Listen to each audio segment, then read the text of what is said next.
You know, most of the presentations that we have that we enjoy by every month are uh, presenters that I coordinate with based on your input. So so keep it coming because any presenter you'd like to see, give me their name, information, and I'll contact them. But our presenters today are going to talk about prescribed burn, and it was something I wanted. So I searched these guys out, and fortunately they said yes, they'll come out and do a presentation for me. Our first speaker, we got two speakers on this, so this is going to be interesting. Our first speaker has worked for the U.S. Fish and Wildlife Service since 2004 as a prescribed fire specialist at the Texas Mid Coast. Can you hear me now? Okay. He is he's responsible for all the safety of all the firefighters and ensures the public safety and health. And he has dedicated his career to protecting natural resources and the surrounding communities across the county. He enjoys spending time with his family, with weekends and vacations filled with outdoor activities. So it's kind of neat that someone who's uh, protecting the environment by burning it. So this is going to be interesting. Our second presenter is Curtis Jones. He's the Refuge Manager at San Bernard Big Bog and has worked for the U.S. Fish and Wildlife Service for 20 years. And he served in a variety of roles as the Refuge Manager at San Bernard National Wildlife Refuge. He's responsible for habitat management, land acquisition, infrastructure, and public use facilities. This also includes the Columbia Bottomland Forest Tracts and spreads out into 4 county areas. Curtis spends time with his family doing outdoor activities and developing the next generation of conservationists. If you saw the newsletter, you see Curtis's picture there. Kind of reminds me of General Patton. So, and I told these guys I was going to pick on him, but anyway, ladies and gentlemen, Ryan Weiss and Curtis Jones. We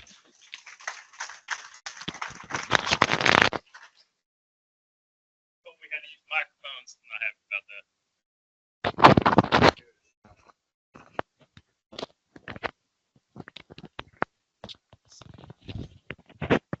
Y'all hear me? That doesn't work. Okay. Does that work? Okay.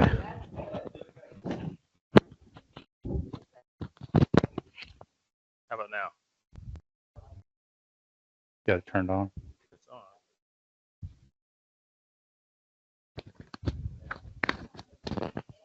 I'm going to have to hold it. Okay. Okay, so we kind of designed this to, okay, so I'm Curtis Jones. I think most of y'all know me. If you don't, Refuge Manager San Bernard. Ryan Weiss, our prescribed fire specialist for the complex, the brains behind this operation we're going to talk about. Trust me. We're going to kind of do an informal, because I'm sure there's a lot of questions about our prescribed fire program at the Midcoast Complex. It's our probably our biggest tool that we use in habitat management as we manage the coastal environment on the complex. So we're going to start at the beginning. People don't realize how much planning goes into our prescribed fire program years before we ever actually put any fire on the ground. Okay.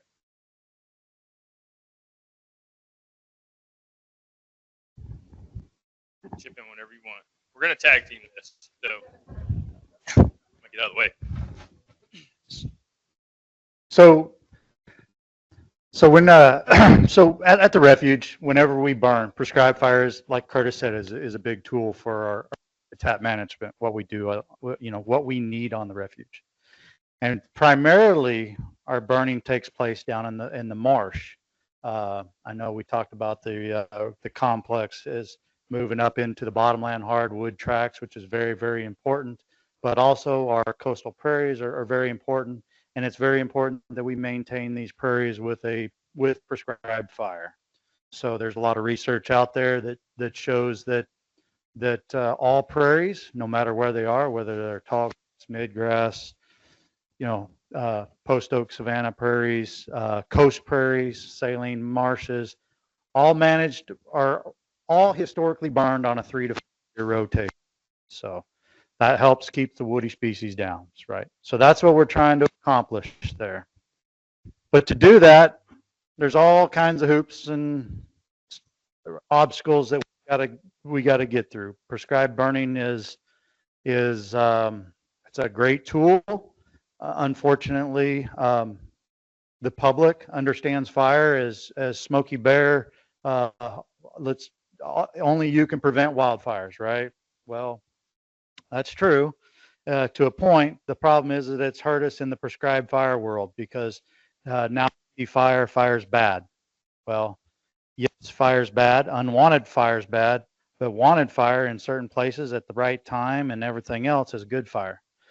So we have to overcome some of the political and the public views of the fire, of being able to apply it to the landscape.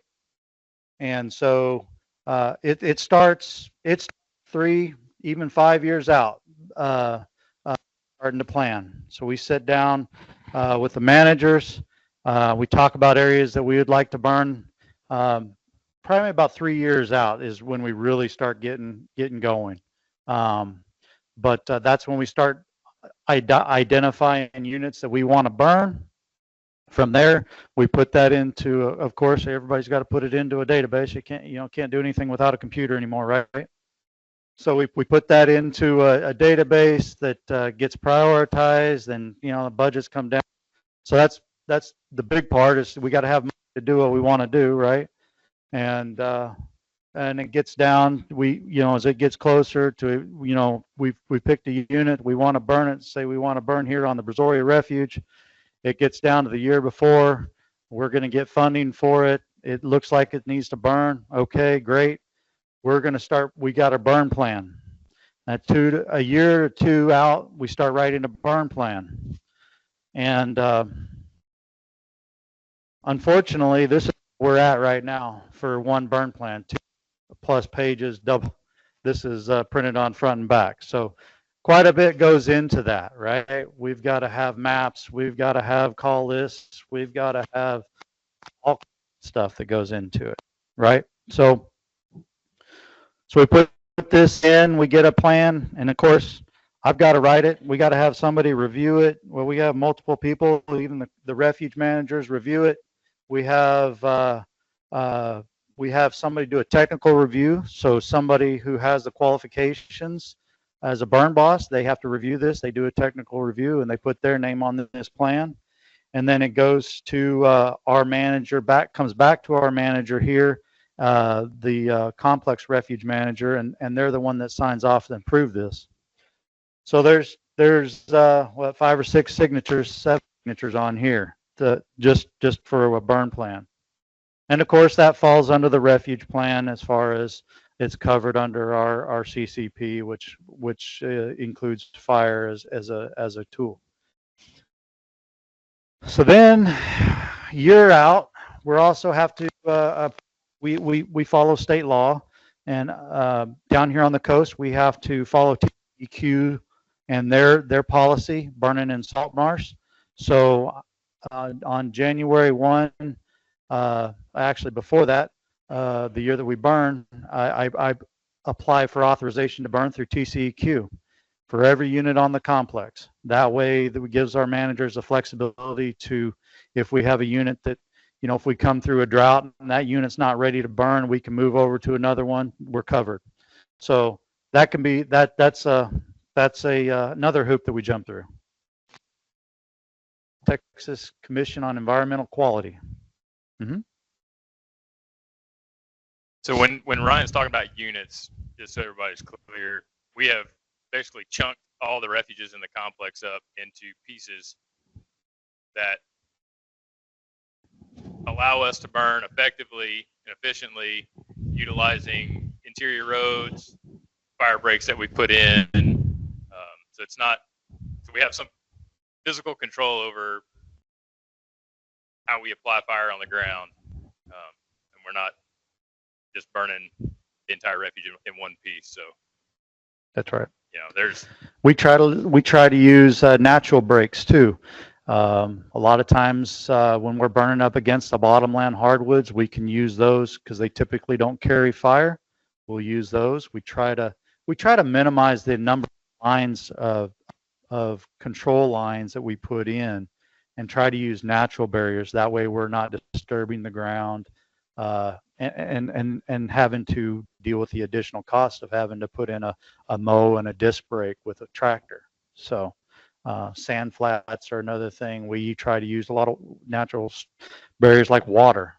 Salt Lake there on the Brazoria Refuge, we like to burn into that, or the Intercoastal Waterway. So we use a lot of that. So that goes into the planning. So that's about a year out too. We have the fire crew that are out putting in these fire breaks, and they're starting to mow and disc. They should be out there today if it's not raining this afternoon. So anyhow, so we're getting ready for this next burn season right now as we speak.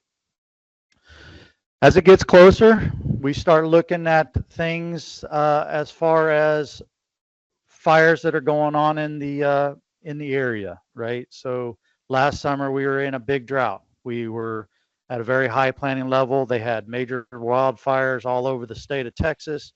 So that went into the early fall. So that's something we have to look at. One, what's going on across the country? We got to make sure that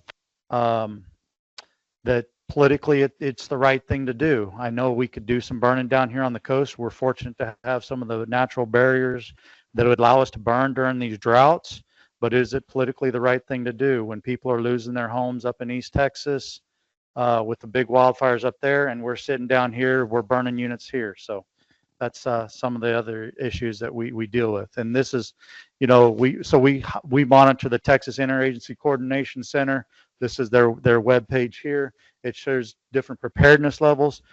Preparedness levels go from 1 to 5, 1 being the lowest, 5 being the highest. So the state has a preparedness level. The southern area, which Texas, this half of Texas falls in the southern area, is in a preparedness level 2, and then nationally we set it a preparedness level 2. So the folks on the refuge that work here cross-train, or whether you're on the fire crew, your full-time fire, or your collateral duty like Curtis is, that maintains red cards, when these the planning levels, especially the national, goes up, we become a national resource for the effort. And so once we get into a plan level 4 and 5, especially 5 nationally, it's all prescribed fire kind of gets put on the back burner.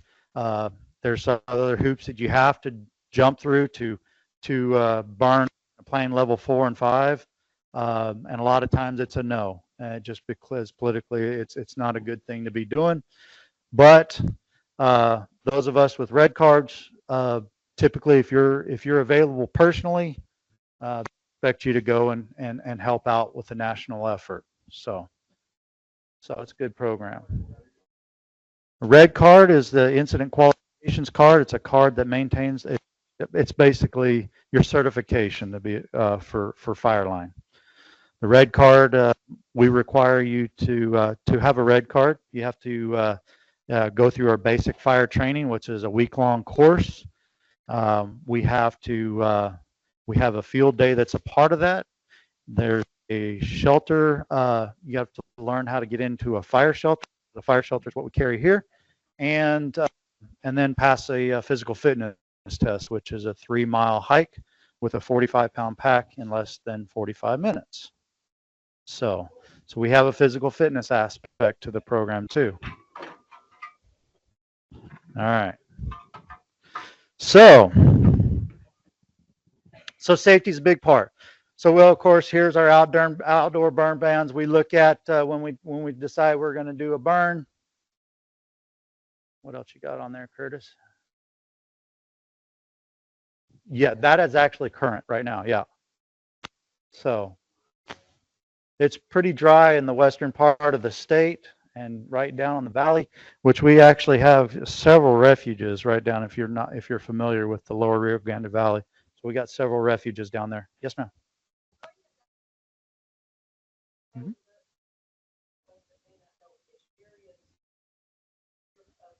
Okay, so we cover Brazoria County right here. We have units here in Brazoria, Matagorda County, which is our Big Boggy National Wildlife Refuge.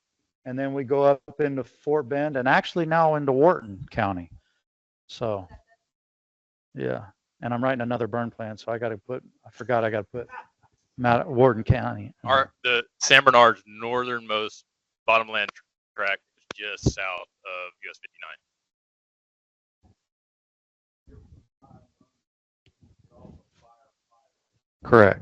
Correct. Right. So just like when I was a kid, I was the one playing in the fire with burning the s'mores, and for some reason I've just kept doing that for some reason. Now we pay him to do it. And I get paid. It's crazy world we live in. No, I really enjoy this. But this is another thing. So when it comes to the burn day, so we've got our burn plan. Oh, wait a minute. We have an agency authorization that we have to sign with the refuge managers and submit a spot weather forecast with the National Weather Service. And we have to use the National Weather Service. Nobody works for the Weather Service in here, right? Okay. We do. We have to. We have to use their weather. So we submit a spot weather for the day before or the day of the burn. It's got to come back. It's got to meet the parameters that we set forth in the prescribed plan. Certain temperature, certain RHs, relative humidities, certain wind speeds, wind directions, and then also in there some of the go back my high split.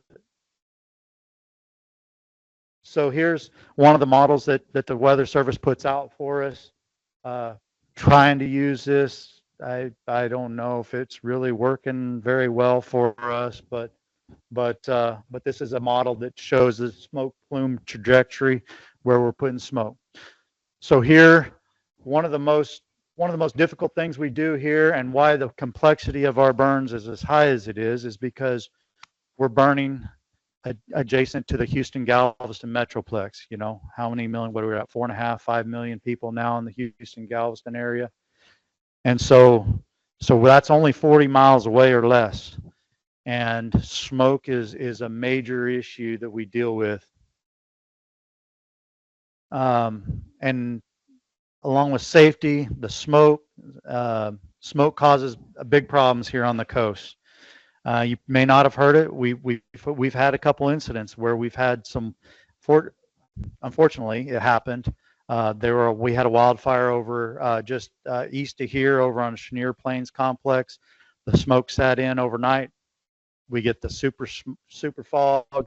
It's fog and smoke together, and we've had a couple incidents over there, and actually had a fatality.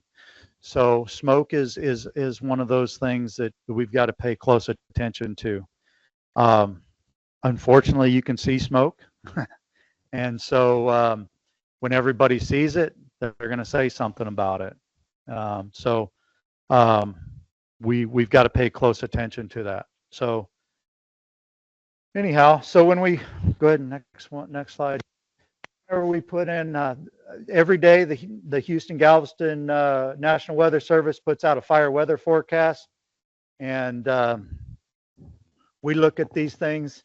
Like for this time of year, we're looking for these thunderstorms that are coming in because they'll have lightning associated with them, and so it's for a little different purpose. This time of year, we're looking for wildfire starts on the refuge. Okay, so today we got chance of thunderstorms, temperature 90, RH 62, winds will be light variable. These are the mixing heights are what we look at too for prescribed fire side of the deal. We want that smoke to not only go up, but we want it to go out. Okay, and the vent rate is something we look at, and category day is basically what category day is the higher the number, the better day it is to burn as far as that smoke going up and out of here. Yes, sir.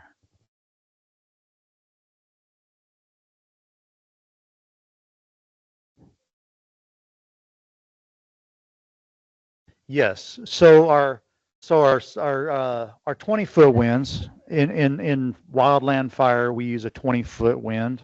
Weather Service uses a 10-meter wind for aviation purposes, but a 20-foot wind would be lower. We're more concerned about those winds at eye level for folks on the ground. Okay, which way is that fire going to come off when we're lighting, or if we're fighting the fire, which way is that fire going to go with those eye level? For our transport winds, that's the wind, that's which way the wind's going to take the smoke. Which way is it going to go? So, okay.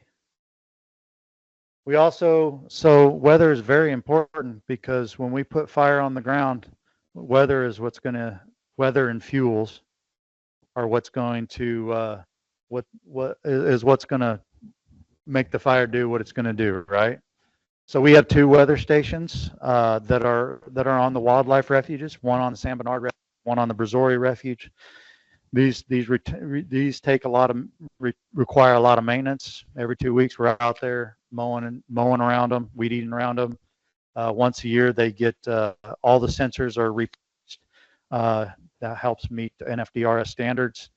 So there's a high level standard that these stations have to meet, and it's a big part. But they're a very useful tool. This gives us actual on-site weather conditions, which in turn I can take those, and when the National Weather Service says, here's your forecast, I can say, BS, here's what our weather service, our station's saying right now, you're off, let's get this right? So no, they work good with us. They're good with us. So anyhow, but it is nice to, when they put that forecast out saying you're going to be doing this at this time, and it's that time, and our weather station's showing something different. So these are very useful tools.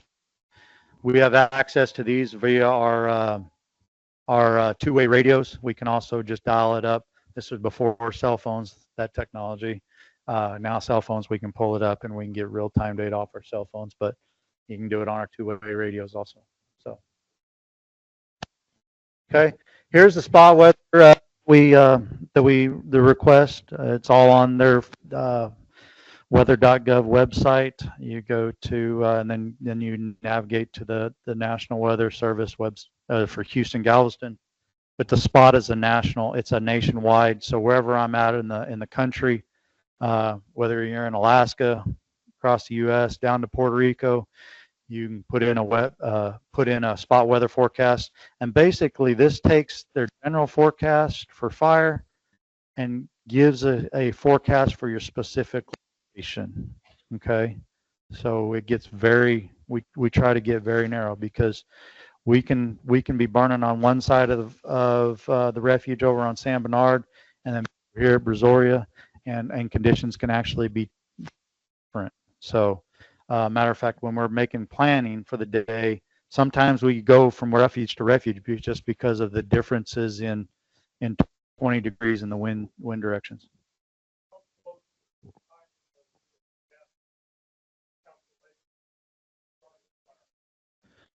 So I typically put the spot weather forecast in the morning around 6 o'clock. I'm always trying to get going as early as I can. As far as that, they usually get those back out about 30 minutes later, and sometimes we're burning at 8 o'clock. Hopefully, if everything's if the stars align, right? So we got all this planning here that's going on while we're doing this spot weather forecast. We got people that are hauling buggies across the county, getting flat tires, and it's amazing. The morning you go out there and the piece of equipment's broke, and you know how it was working the night before, right? So and that's the coastal influence of thank you to corrosion and the salty air that we have here, right? It's tough to maintain. So keep running this. Yes.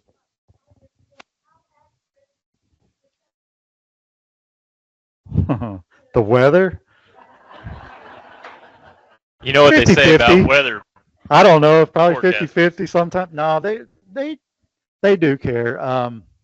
We do have a new fire weather forecaster that's in the Houston Galveston office, and he is part of one of our national incident management teams. And so he just came in, and so I see that getting better. he's really putting a lot of emphasis into it. And then a lot of times I'll backfeed data to them at the end of the operation, and they like that. They can tweak their models. And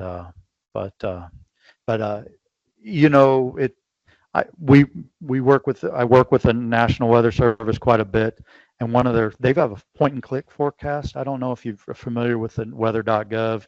You go in and put in your zip code, and it takes you to your community right there.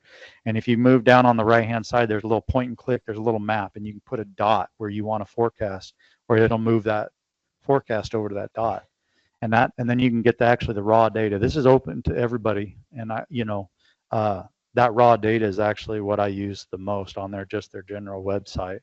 And sometimes I think they may put a little too much into it, and if you get the raw data there, I think it's better. So we follow trends.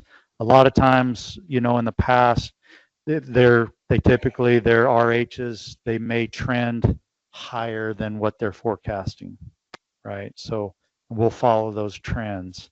Or if it's trending lower, we may hold off if we're getting to the bottom end of our prescription. What I mean like is our humidities. Down here on the coast, we don't want to go below 25% because it just becomes too hard to manage that fire. When fire here on the coast, when the humidities get actually down into the low 30s and under that, it's crispy here at that time of year. We get these fronts that come through. It's a good time to burn. It's just really hard on the people that are out there because it's so hard to control sometimes, especially if you have holding that we have to do. But if you're just burning into the water, sometimes it would be good. But with that, before you move on,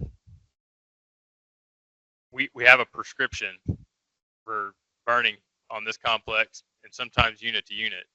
So we have a temperature that we have to be within, we have an RH that we have to be within, we have a wind speed that we have to be within. So if we fall outside of that prescription, then that's a no burn day for us.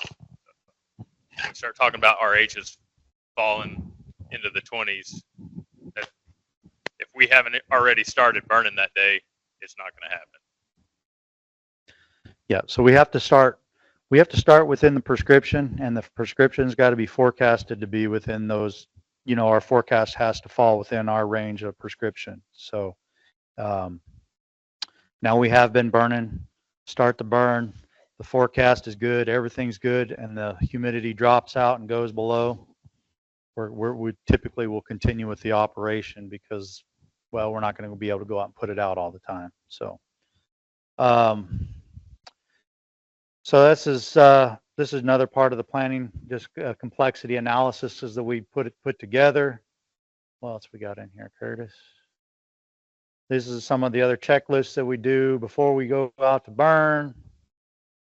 Everybody's got to be on board. This is what Ryan and I sit down and work through the morning of the burn. Typically, is going through what we call a go no go checklist to ensure that we're in prescription. We've made all those notifications, that plans signed off operationally, that we can be successful. So we'll sit down, tailgate session or in the office, and we have to sign off on this and give ourselves an operational period so that we can be successful in our burn. So if we don't meet and it's a no-go, then doesn't matter how much planning we've done and how many people we've pulled together. Sometimes it may be a lot. We may have people coming from outside of the county, outside the state. It's a no burn day, unfortunately. So it depends on the category. So, but yeah, one incorrect answer will shut the operation down.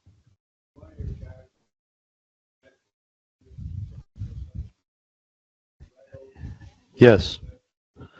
So we have a no burn season from March 1st to September 1. So the question was, is one of our no-go have to do with nesting season for avian species? And with the listing of the Eastern Black Rail, that changed some things additionally, but typically we don't do any type of habitat maintenance in nesting habitat through nesting season. That not just prescribed fire, but that could be mechanical treatment or anything that's going to have possible impacts on nesting species. So we won't even do any habitat mowing, usually until mid-July at the earliest. So there, sir? Yes, sir. That's the black rail. That's for black rail, yeah. So that's probably our most restrictive right now that we have. So, but it's not on our no-go list. It falls in the burn plan. That's where that goes. So, but you know, and after March 1st, it's green up around here, typically on the coast, and things are not burning as well. So, I mean, it's just a good time to kind of start shutting things down. So, Never. ever, never. Finish. Made any mistakes? Yes, I made mistakes.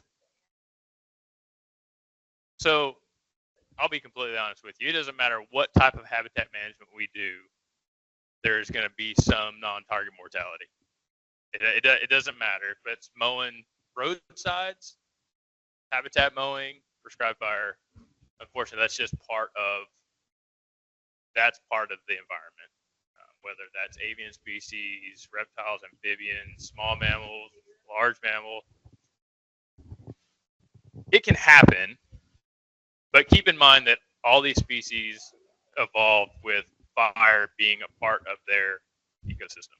This is not something that we have decided that we're going to introduce. Fire has been a critical tool in habitat maintenance way before we ever step foot on the landscape. We keep it in check a little bit different, and we made some mistakes early on by suppressing every fire that we ever found, which put us in the wrong direction. We lose species. Yeah, and then we end up losing stuff. So, I mean, the Forest Service will tell you that one of their biggest mistakes was their only you can prevent forest fires. That whole push set them back. So now it's only you can prevent wildfires, because they understand that prescribed fire is actually a very important tool if managed correctly. And the forest they're still trying to get forests back to where they need to be with prescribed fire, because we just kept fire out of those forests for years, decades in some places.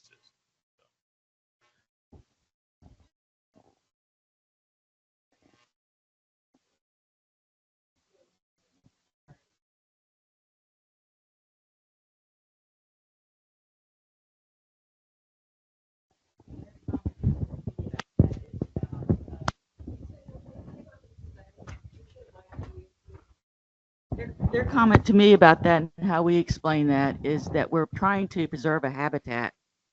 And if you lose that habitat, whichever habitat you're trying to maintain, you're going to kill and lose more of those animal species by not maintaining that habitat. And so there is collateral damage in fire, but that fire is maintaining a habitat that increases those animals and insects and wildlife that's in that, and the plant species. So yeah, it's sad to see collateral damage, and I've seen it, but your goal is to maintain the habitat so everybody has a chance to survive. So you know, I came here. Before that, I worked down at Midcoast, or not Midcoast, Aransas, and one of the you know, the whooping cranes down there, right? And Tom Stein was the biologist down there at the time, the National Whooping Crane biologist, and he came to me. He goes, "We need to burn. We have to burn, or we will lose this species." So, you know, they're fire dependent. That was pretty important. All these species here, you know, if they're in a prairie, you know, prairies were maintained on a 3 to 5 year fire. They have a fire interval of 3 to 5 years. So, you know, my opinion is that they're their survival depends on having that good fire. But yes. Early days, after 20 years ago, I did my training. Prairie program told us that they thought at any point in time in the early bidding, some part of Texas was going to fire about 3 to 5% of the total land mass. Now, a lot of that was native people using fire, being farming, or whatever.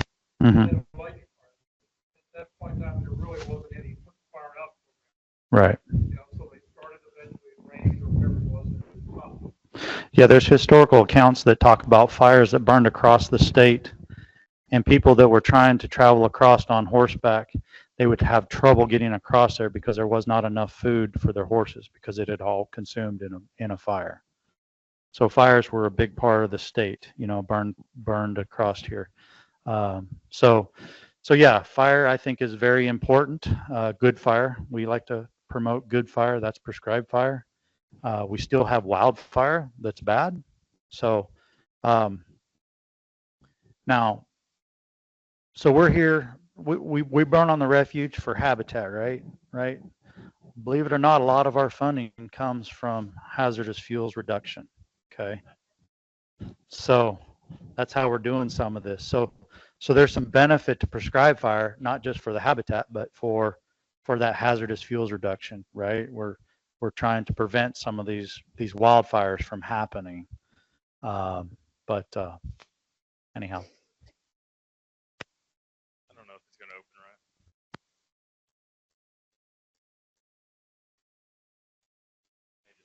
So anyhow, so we get to the day, we got all these documents signed. Still, I got a IAP, incident action plan, that I have to put together. It ends up being about 16 pages that I hand out to everybody that includes maps. And we go out there and we get out on site, and hopefully all the equipment made it to the burn. Hopefully all the lines that the crews say they got disc are disced.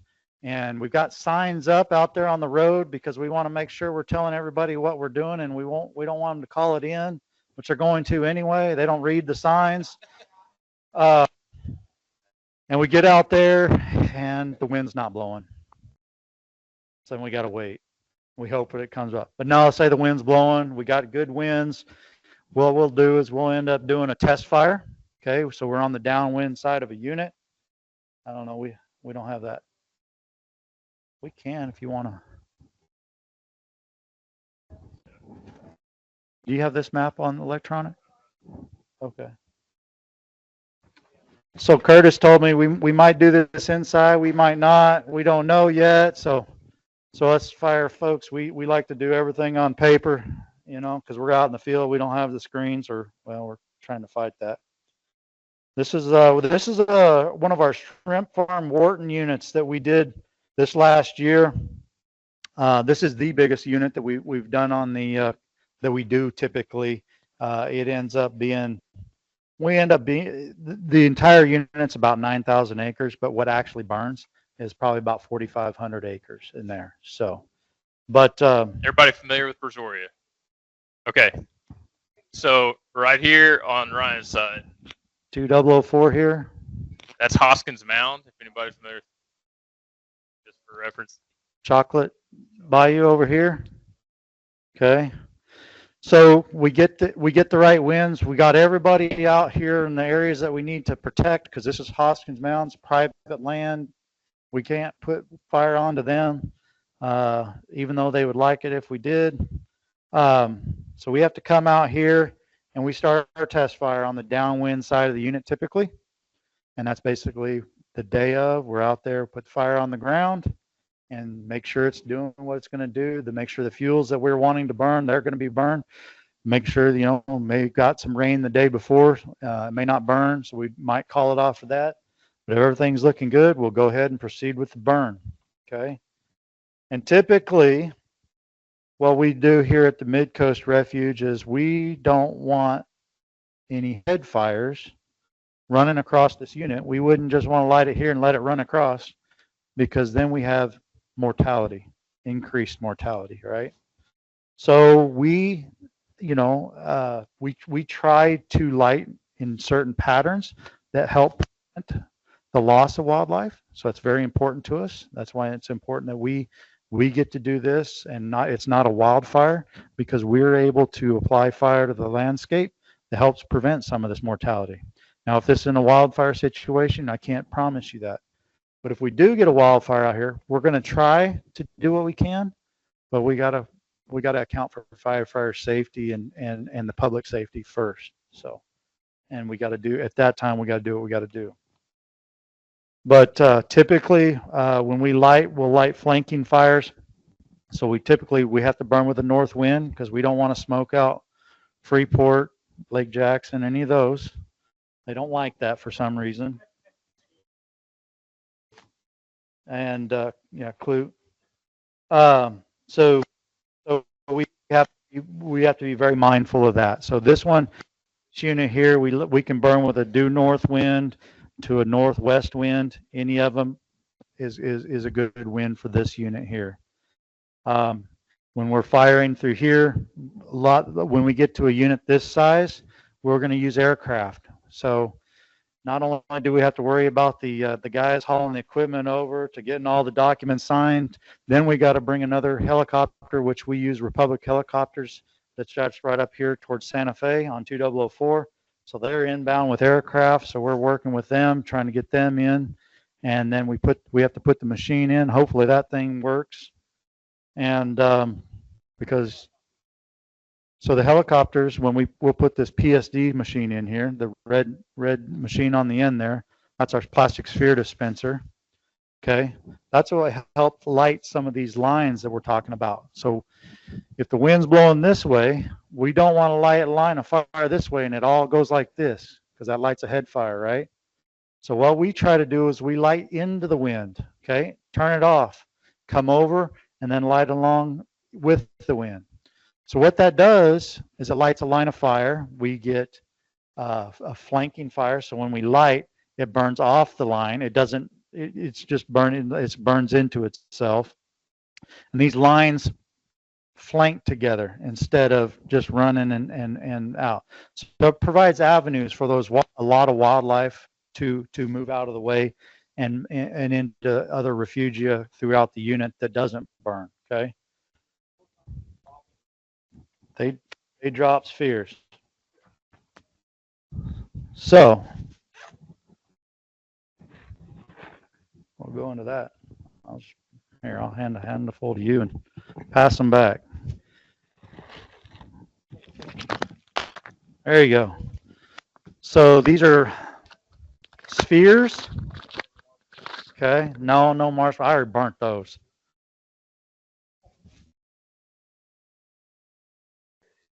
Anyhow, so this allows us to get out in these units. I mean, we're talking this unit's 9,000 acres, right? So trying to get out there and maneuver through that marsh area can be very difficult in this part of Texas. So we're able to light fire with the helicopter and the ship, okay, with these. So these spheres contain potassium permanganate. I got it out. Potassium permanganate. And then they're injected with ethylene glycol. Anybody know what ethylene glycol is? Antifreeze, right? And there's a delayed reaction in here, and about 30 seconds after they're injected with that ethylene glycol, they catch on fire. So from the ship, we're pouring the balls in the machine here. They're falling down. We turn the machine on, and the ship is going. So it's a coordinated effort, right? All this has got to be working. And this thing's punching these balls out, and we're flying in these straight lines and making sure we're turning the machine off before we go across the line, move over, and then the wind's blowing 20 miles an hour because we're still in prescription, but we're burning at the top end of it. And these are falling out, and they're starting on fire about 30 seconds later. So this is a very important tool for us here in the marsh.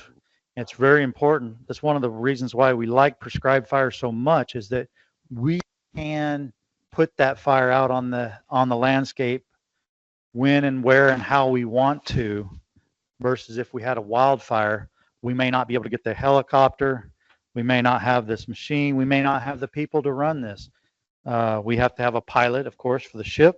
We have to run somebody navigating for the pilot, helping navigate, for running in the front left seat of the helicopter, and then and then we have the PSD operator that's sitting in the back, the gentleman that's running this machine here, watching them, making sure that this thing doesn't catch on fire and we're having to throw it out.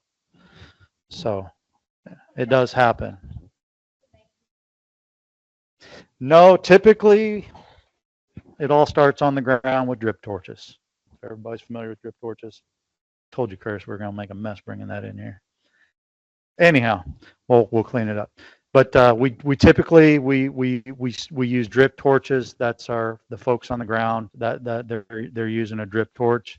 We mix Can you drip explain torches. that? Drip torch? Okay, so that drip torch is closed up right now. You flip the neck over, it's down inside in the reservoir. But it's a mix of diesel and gasoline. That you light the wick on the end of it, and it drops fuel on the ground and burns long enough to get the vegetation burned. So that's how we're putting usually putting in our test fire and our backing fire and our flanks on the ground on the edge of the unit. Way before Brian Way before the gets that ship. helicopter flying and starts putting fire interior. And some of our smaller units, like you've been over to Teal Pond, Olney Pond over on the Brazoria Refuge, or Moccasin Pond on San Bernard, those smaller units, we're able to get out there either on foot or with specialty tracked equipment, and we're able to do that. We don't need the ship for those smaller units. So the ship is what we typically use. The aircraft is what we typically use for our larger units. Anything typically 1,500 acres and above is something that would like to use the ship, and we get a better burn when we're able to do that on those larger landscapes. We don't want to open this torch up. It's loaded and ready to go. So it'll make a mess in here. But if you want to go outside afterwards, we can show you that. Very important tool. This is handheld. Yep. Yes. So, yep.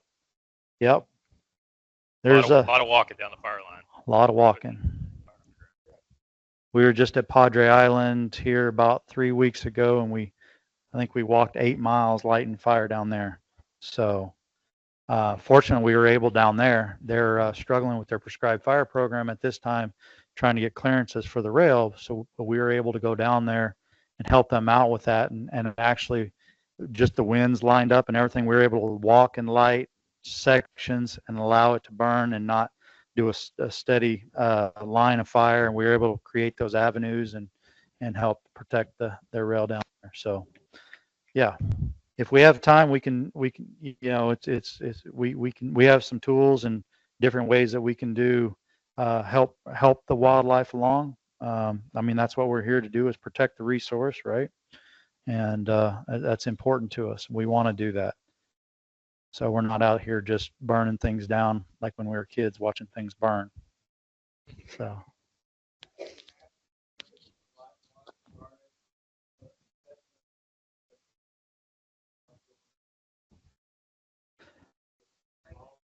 Yes, we do. We go back and we look at the units. Basically, what we do, we try.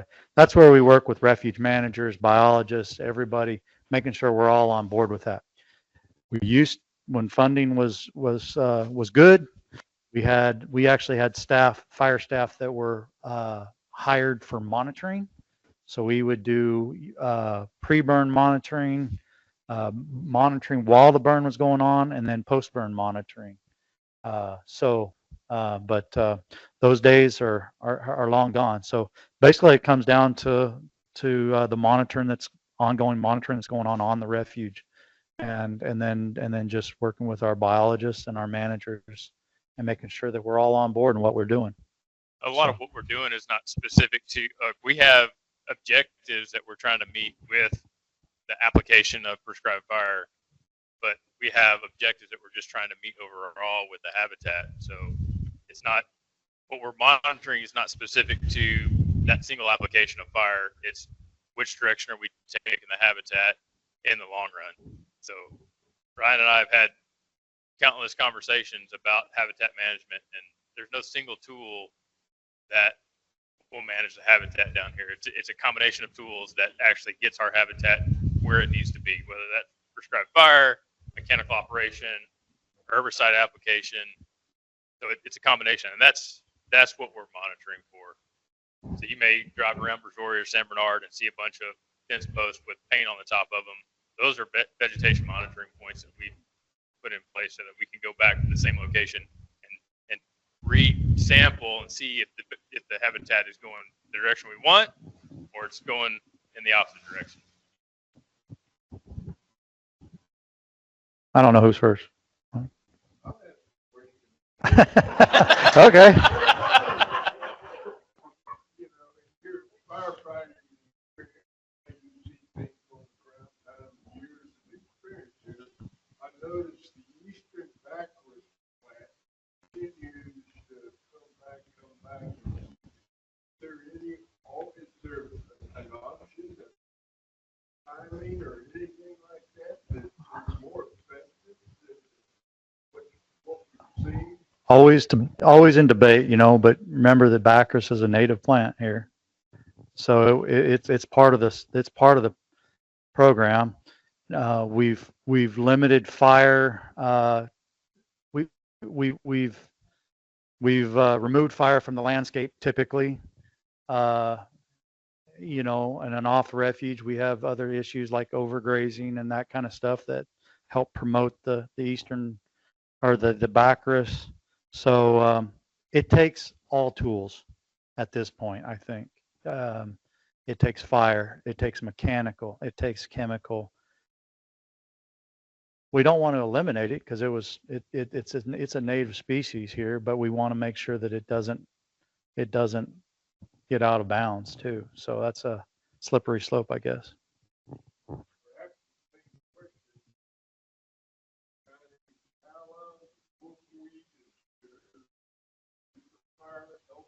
Man, now you're asking some tough questions when you start bringing up wolfweed. Tallow's chemical for tallow. Chemical, we can maintain a unit with fire fairly well, but chemical we have to treat with chemical to help fight that battle there. Wolfweed, man, that one's making me scratch. That one's a tough one. We haven't wrapped our head around. We haven't even got anywhere close to that. Figuring that out. I don't understand. That's a tough one to deal with. I think we're dealing with some hydrology issues when we're dealing with wolfweed, but okay.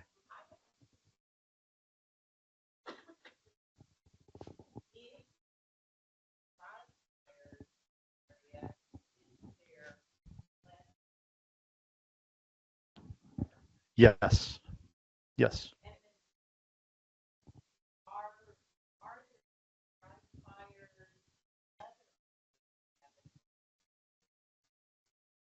Oh yeah.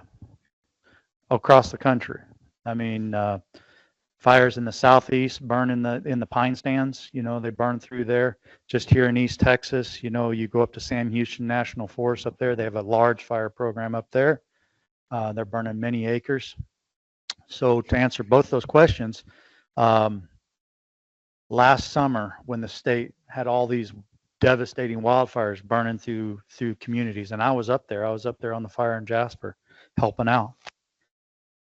The U.S. Forest Service had starts because they're in a drought, right? They had, people inevitably somebody's going to start a fire somewhere or another, welding, campfire, whatever.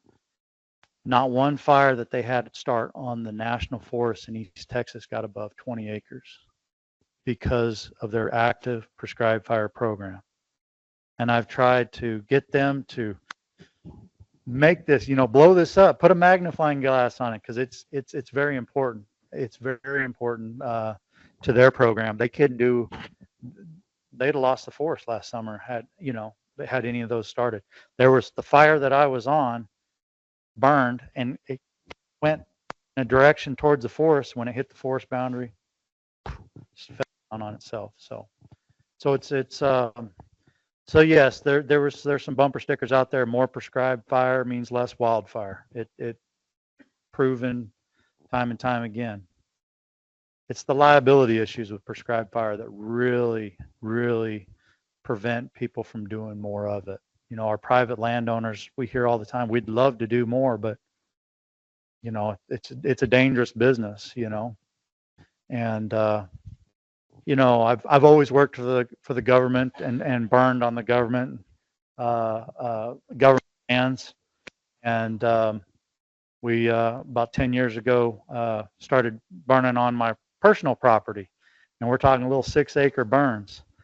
I was more nervous on that 6 acres than I was on the 6,000 acre burn that I had just done the week before. You know, I mean, it drove me nuts. So there's some liability issues, but there's people out there that will help you and kind of work through some of that if you're interested in it. So.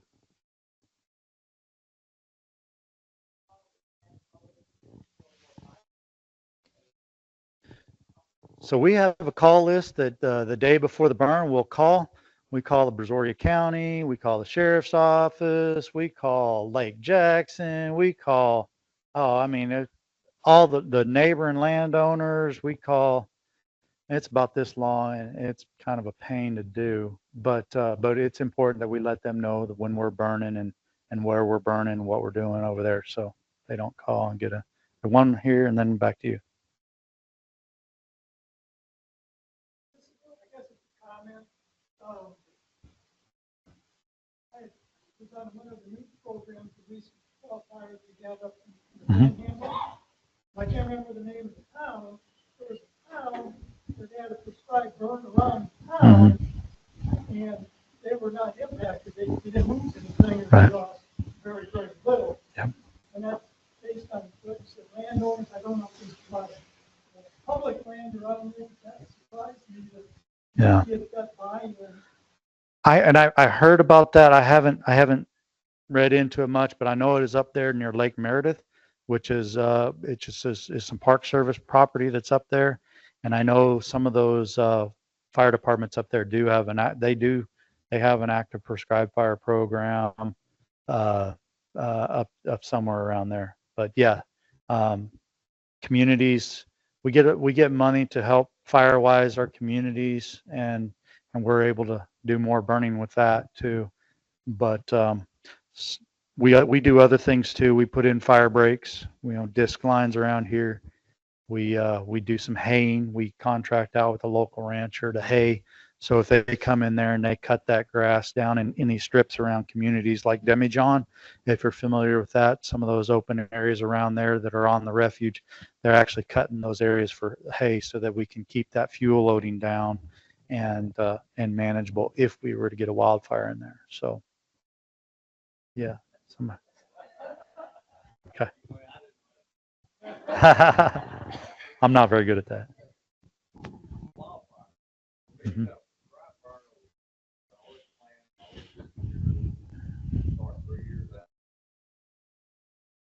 Mm-hmm.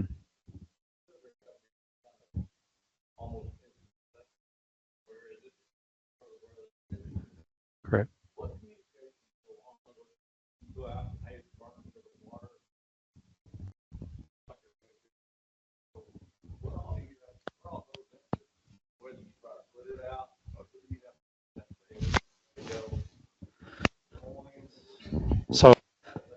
So when we get the call, we're usually racing to the scene, just trying to beat the volunteers from getting there.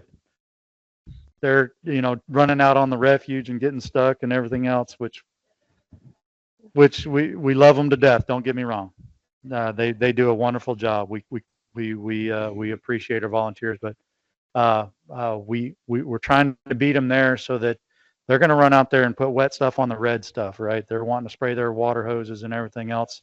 And so if it's threatening like a house or something, that's why we need the volunteers there, because they live in the communities. They're there. I live in Brazoria. If I got a fire over here at Demijohn's going to beat me there. If the fire's burning into the houses, we want them to take action, and we'll be there to get when we get there. But if it's out a lightning strike out in the middle of the refuge, and we know we've got natural barriers out there, and at that time we can take a different approach to it. Like the safest thing is typically is to fire that unit out that we've already got predetermined lines in, right?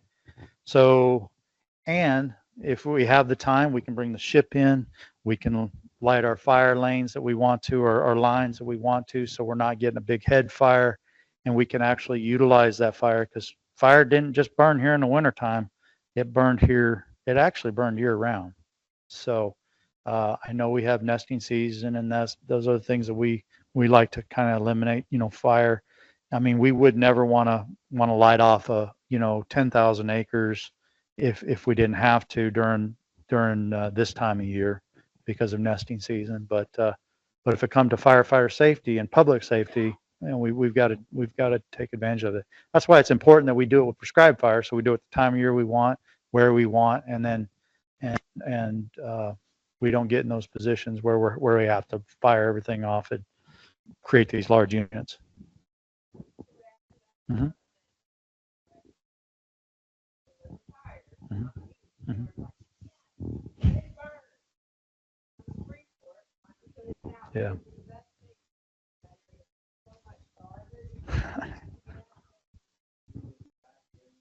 Yeah. Burning that rack line that's there. Yeah. Yeah.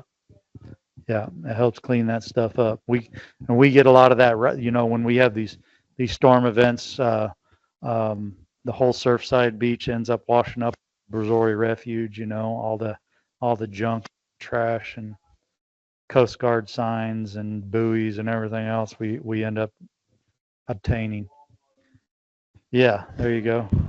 Yeah, There you Ryan go. was talking about how the VFDs and fire departments around here, they struggle with that. They just want to put stuff, and I think we've done a really good job in our outreach to those departments. We've brought a lot of those personnel on our crew to help us when we're doing prescribed fire, or if we're responding to a wildfire, so that they understand how we operate. Because we operate almost 180 degrees from what a fire department would operate. Right? We fight fire with fire. We can put a wildfire, a lightning strike, whatever we've got going on, by putting additional fire on the ground. And it seems very counterintuitive, but it works well, because just like you do all the pre-weather planning, fire creates its own weather. So we can put additional fire on the ground and almost get the wildfire to behave how we want it, so that we're not putting our firefighters out there in a dangerous situation. We get a wildfire in August. There was a comment this morning about how hot it is already. Fighting a wildfire in August at 96 degrees, standing next to cordgrass that's way too cold, is miserable. Is the best way that I can describe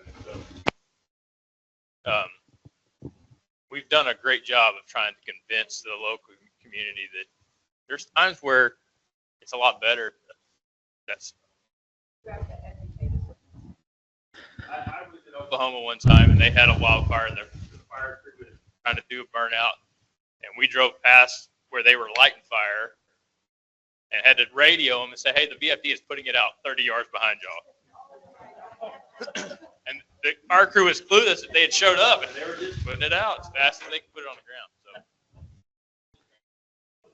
So. And we're working on that. And then the other comment that I'll make is that one of the things that I promote, firefighter safety is important to me, right? In the summertime, I always tell people you're half as productive as you are in the wintertime, just because of the weather around here, the humidity. In the heat, it zaps you. You're starting in the morning. If you're hydrated, you're dehydrated by the evening, and even if you've been drinking water all day. And we're talking 16-hour shifts sometimes. So I had a question back here. Okay.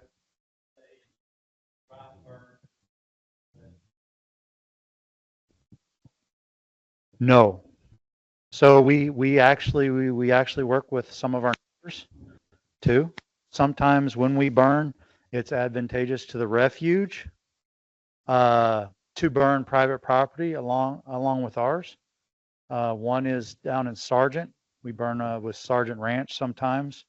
And then there's another some other folks down there that we end up burning their property along with Nature Conservancy and also NRCS. So no, but we do work with Nature Conservancy also. They have some property on Nash Prairie. We were up there burning summer before last. So yes, ma'am.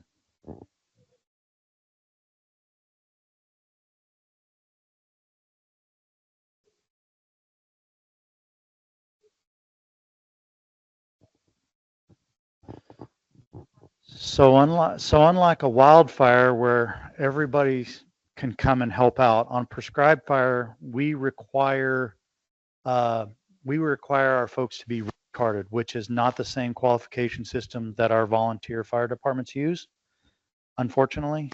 But we work with we notify them when we're burning. Now, every once in a while, it does happen that we do have an escape. And so at that time, if we have an escape and we convert that fire to a wildfire and we were to need their assistance, we could call and ask them for assistance and they would come. So we work with our neighbors. We burn on some private property. We also work with our fire departments. We try to work with them. We help them out when they have fires, whether they're on the refuge or off the refuge. We work with the county emergency management. If they have a wildfire in the county and they need assistance and it's not by the refuge, the fire marshal can request us in a formal request, and we can go assist those county departments off the refuge. So, and those are agreements that we have in place. More paperwork, more plans, more planning, but that's very important. So, and we like to go help them because sometimes they might be there to help us. So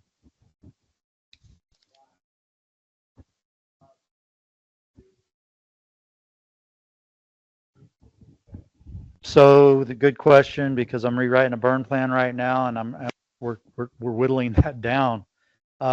It all depends on the size of the unit. It depends on how much. It depends on how much holding you have to do in a day. When I mean holding is when you lighten a fire line along the boundary, the chances of it spotting over, we got to make sure we got to hold the line, make sure it doesn't spot over. So typically, I'd say 8 people. We burnt Shrimp Farm Wharton, which on the map is about 9,000 acres. Yeah. We probably didn't have more than a dozen people out there. Yeah. So I know we had 4 pieces of equipment, which has 2 specialty tracked equipment, or 2 or 4 specialty tracked equipment with 2 people on there. And we had to have a PSD operator, the burn boss, helicopter manager, the pilot, so that's for a big burn. There's sometimes we'll get down where we only have 7, 8 people on a burn. So if we can, and sometimes we're scraping, trying to find people to do that. So yes, ma'am. Mm-hmm.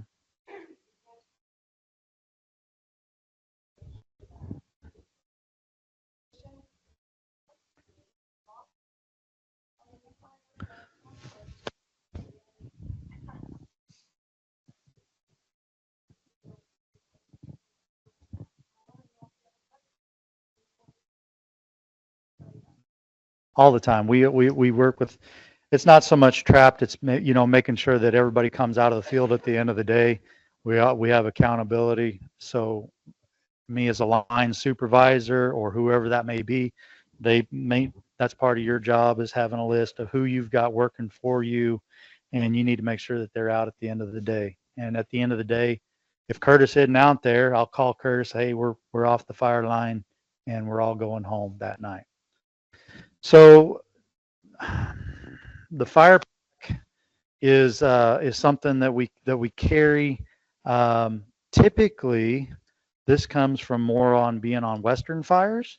So if you're hiking into areas that you can't get your engine to, or you can't any other equipment, then we'll hike in. And so that's where the fire pack really comes into play.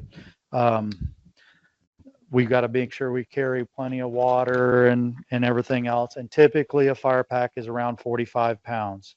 So, but the most, one of the things that we have to carry, whether you're out west or you're here on the coast, is our fire shelters. And we train every year, once a year. Should be more, but we train once a year on this, being able to deploy these when and knowing when, where, and how, and everything else like that. But that's why we carry these packs, is because we're carrying one of these. When I'm around here, I've got another pack. I'm gonna lie, or not lie. I have a pack that just has that fire shelter on and a belt, because this is a lot to carry in cord grass. And I've watched these crews that are used to hiking up and down the hills and the mountains and everything else, and carry these all the time. They come down here and try to do that in the marsh, and they fall out real quick. So yeah, the cord grass, mud, heat, it'll whip you. So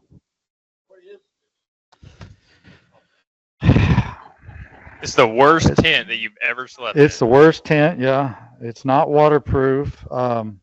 We hope to never use this. Okay, this is the last resort. This is not a, hey, if you get in a bind, we're just going to pull out our shelters and be done with this, and we'll go get a new shelter. This is a last ditch effort. This is, you've got in a position that you can't get out of. There's no other way to go. This is what you pull out. Yep, you pull it out. Describe it. Say A-frame tent, no frame. Yeah. It's a very thin layer of Kevlar and aluminum foil, essentially, Basically. sandwiched together. Like as much radiant heat as possible. So you climb into that thing and lay face down on the ground, put your face in the dirt, and hope that fire goes over the top of you as fast as it can. Oh, okay. But it's a single person. It's a The single only person. time they ever tell us to put 2 people in it is if the other person doesn't have anything. But your chances of surviving goes down dramatically. None, because I just let the fire come on. When Ryan says it's a last ditch effort, you have to be in a real bad spot if you're pulling that out.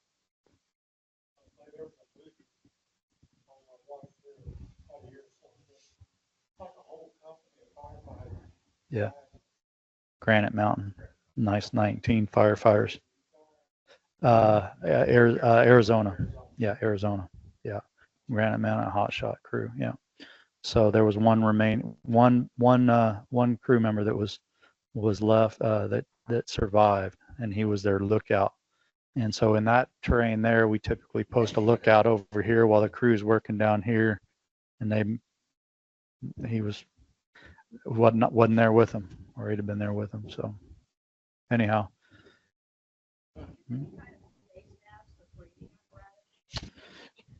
No, we don't. It is tough. Basically, we have a shroud here that goes on your helmet, but again, it blocks the wind around here, and so sometimes it's just better to have without, because it allows the wind to blow on your neck. But yeah, we have a shroud here that we have. As far as So, like a breathing apparatus or particulate filter, that has never been incorporated into wildland fire. We don't wear bunker gear. no, we wear like a Nomex or a Kevlar type pant like this, and then we'll wear a cotton t-shirt underneath there, 100% cotton t-shirt, and then we'll have just our typical yellow fire shirt. So when we show up to the fire with the VFDs, we all look really different, but they're getting accustomed to it. So this is our fire shirt here, and this is probably the most important PPE we have here on the Texas Mid-Coast. This is fire resistant, I think. I don't know, but it's worth wearing out there because the mosquitoes are horrendous. This is a bug jacket. It stays with my fire gear, huh? This is neat, because I mean, when it gets really bad, you put that hood up and you got the deal there. Oh my gosh. So yeah, that's what we use. A lot of communication. We use two-way radios that we carry, helmets, fire pack, carry all kinds of things. I got a rain jacket in here, believe it or not. Yeah, it does rain on the fire line. Headlamps, radio harness, extra gloves. Hope my underwear doesn't fall out. Food. Some of us guys like food, so I got to have a little extra food. I try not to eat those. We try to eat good food. Yeah. Yeah. MRE. And then just packing water. Water is very important. Water, Gatorade mixture, maintaining that hydration. And it starts in the morning, has to go all day long. And then at night, you got to rehab yourself too. So this time of year, it's a tough deal. Yeah. Any other questions? I guess the last thing that I'll touch on from a management standpoint is takeaways. We start fires in the summer, so if it comes in the summer, that wasn't a prescribed fire, it's a wildfire, and we're dealing with it. A lot of times, people see smoke and why is the refuge burning in July? Not intentionally. Had Brazoria caught on fire more than one fireworks. Big fire that happened in Sargent. Mine crew worked on the power line. They dropped the hot line, and so they just left. That one for 2 days. 3 days. 3 days. Yeah. Through the night. So yeah, that was fun. And then during prescribed fire season, I know that people come out to the refuge and enjoy the refuge, and you show up and all of a sudden it's closed. It's happened. We upset people, and I apologize. But in all this planning, the one thing that we can't control in all of our planning is when we're going to get it. When those days happen, we're going to make a last minute decision to close the public use area so that we can conduct habitat operations safely and accomplish the goals that we're out to accomplish. So bear with us because the refuge may be closed that day, but it's for a good reason. Spot on the website. We list, hey, we're planning fires on these days. If they happen to see something during, that's we try to do that on our Facebook page, that our plan is to burn tomorrow, or it's usually very last minute. Even if we're planning something, we only get so much of a forecast, and it's that you get from an actual versus a forecast, right? So we try to do that as best we can. It doesn't always play out that way. There's some days that we've said, hey, we're going to burn in San Bernard, and that morning we're like, no, that's not going to happen. We don't have the wind direction or wind speed, but we can go to Brazoria, we can run down to Bach and accomplish something. So at that point, we don't have enough time to make that notification. So I try to think where they're burn or air quality. So we have the average dust. So maybe it's how you just stay indoors.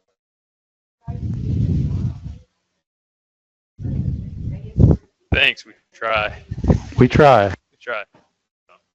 We've had accidents though. Yeah. Can't always control which way the wind blows all the time. So yeah, but we try. We really try to pay attention to that because smoke is a very sensitive issue. So It does travel a long way. The last